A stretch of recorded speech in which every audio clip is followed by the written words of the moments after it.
Hey guys, so what current alarming situation in the world is largely being overlooked or neglected by the general public? Italy has just passed a law giving the government power over all TV channels and news outlets, straight out of Mussolini's playbook from the 1935s. SP, in other words, the country controls the media, right? Yup. It's weird because if you ask the Italians, they all seem to agree that the Italians are the last people who should be in charge of anything. But then also they do garbage like this. Something similar happened in Poland. The party who ruled for the last 8 years slowly took over national TV, broadcast radio, local newspapers, and websites and started blasting shameless propaganda. It's hard to believe, but they literally showed the leader of the opposition party with a red-tinted face and devil horns. In the last elections, they got the most votes, and only because it was the highest turnover at the polls they couldn't form a coalition, and they lost power. Guess who voted for them the most? Yup, boomers and grandmas whose main source of information are old-school media. That their telly told me the truth, baby. Well, did you know that Haiti is a failed state and devolving into genuine anarchy? Also, the civil war in Sudan. Also, the civil war in Burma/Myanmar. Man, what the heck going on with all this internal fighting, man? Sudan is the one I was going to say. Truthfully though, any bad thing you heard about X months ago is still happening. It just isn't front page anymore. Look at how much Israel's is replacing Ukraine in the evening news. In America, as we get closer to elections, more and more fluff and bull garbage is going to creep in, and domestic issues. The failed state that is Haiti and the millions of people that are going to starve very, very soon. Bruh, Haiti has been a failed state for decades. What's going on now is just another new power coming and attempting to take over. They are corrupt to the core. Yes, I feel bad for the regular people, but their government has been corrupt for so long you'd think that something would have happened by now to fix it. This is a little different than the past 15 years though. The government has been unstable the whole time, and there have been dangerous areas around Port-au-Prince, but there wasn't violence like there is now. The government has basically lost control of the entire capital, and it's no longer even safe to fly into the airport. The police, who were basically a gang, but at least a fairly predictable gang, are now totally ineffective. Aid can't get in. There is almost no mobility around the country itself. It's devolving into actual anarchy. It's more dangerous in Haiti than it has been at any point in recent history. Also, the Armenia-Azerbaijan conflict also deserves attention. Azerbaijan's victory last year was followed by the entire population of Stepanakert, a city with over 100,000 people, fleeing to Armenia.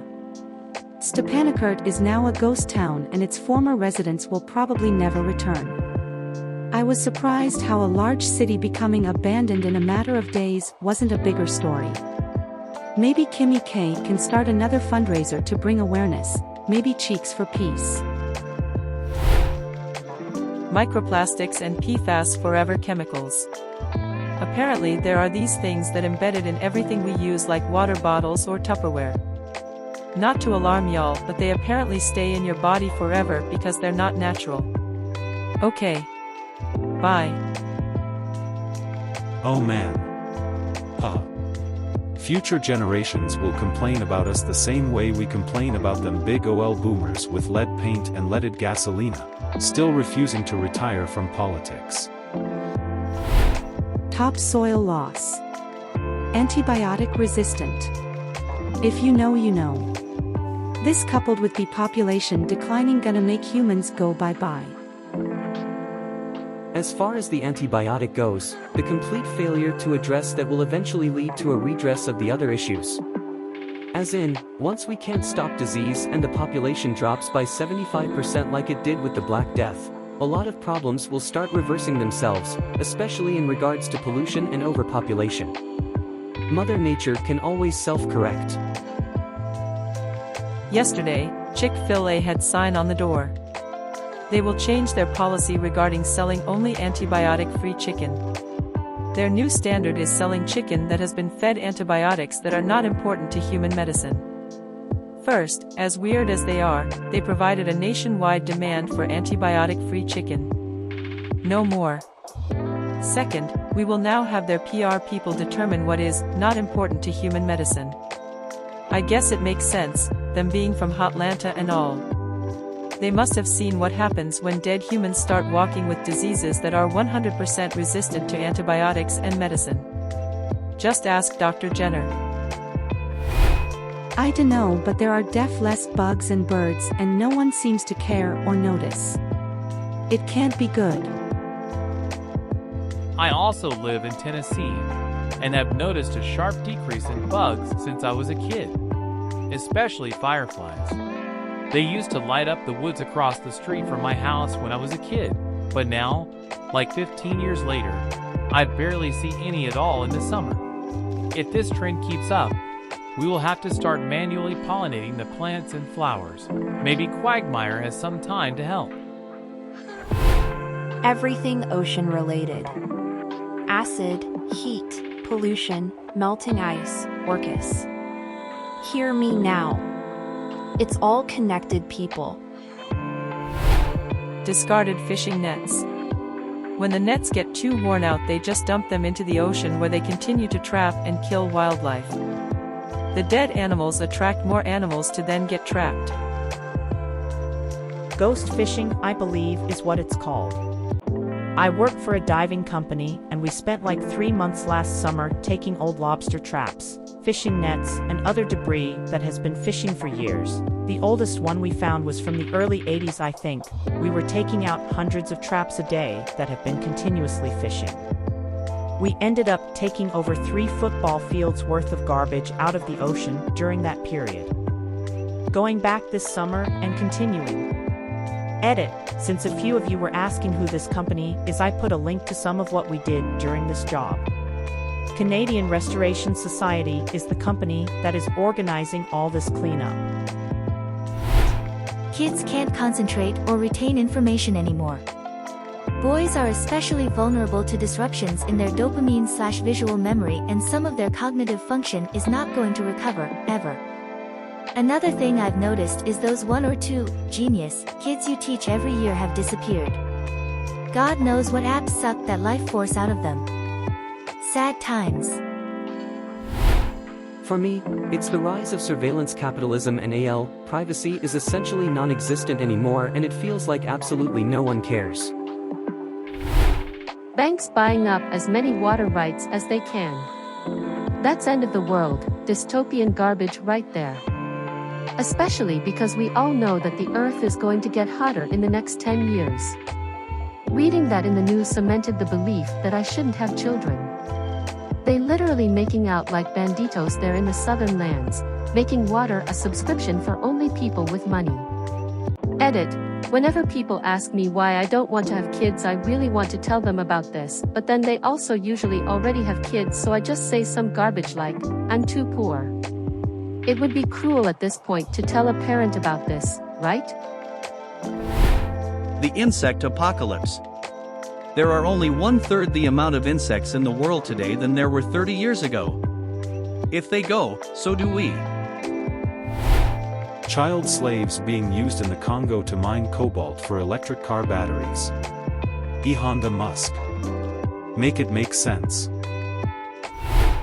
This gets brought up from time to time, but IMHO, it doesn't get anywhere close to the recognition it should have. Male sperm count has dropped to half historical levels in approximately 40 years. All over the world. No one really knows for sure why. Fresh water is a rare commodity, due to corporate poisoning and so-called ownership. Nestle owns more fresh water than any other entity. Housing in the US has gotten so expensive that only the upper middle class and higher can actually afford to purchase a home. People are still going to buy homes, but they really cannot afford them. But only people actively aware of their situation seem to care. Everyone else just says, suck it up. Please. Daddy. Can I borrow them good old bootstraps like you had when houses cost 40 grand and a bucket of chicken?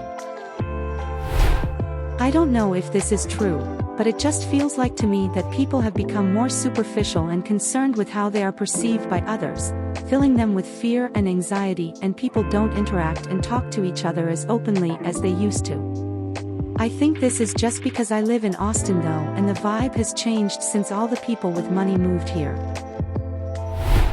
They're going to slowly make everything you buy a subscription.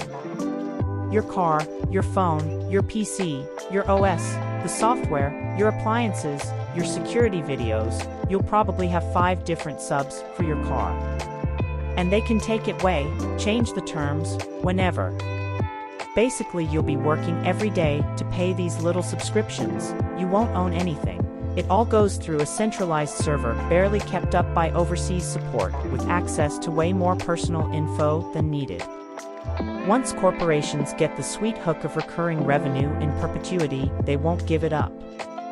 You vote with your dollars, but I feel this ship has sailed and never coming back. One day you'll need a subscription for water. The worst part is they've already made a roof over your head a subscription service with 10% yearly hikes, while providing shit service. Even though we own a house, the HOA and insurance etc. run almost 1,000 like nothing. Uyghur genocide by the Chinese CPP party led by Winnie the Pooh. He just can't get enough of that honeypot. Just a mildly warmer than average and less rainy couple of years, coupled with aquifer depletion, stand to potentially really crater North American food production at some point in the next decade or so. Worried about this year and the next El Niño cycle especially. Large wildfires would also be a reasonably likely thing to come to a major metropolitan area near you at some point in the nearish future. Last year Canada's east half saw an unprecedented swath of fire. This year we already had very large fires in Texas in January. Summer of 2024 might be wild. We've pretty much run out of spare capacity to hide warming minus intentional geoengineering, so buckle up for when either the US or China or India decides to unilaterally seed the upper atmosphere with sulfur in some form. That'll be a fun time in global politics and global air quality. Melting permafrost. The frost-ridden ice be melting. More kids in school being unable to do basic things like read and write. In my experience, the problem peaked with kids that would have been in kindergarten or first grade during the pandemic shutdowns.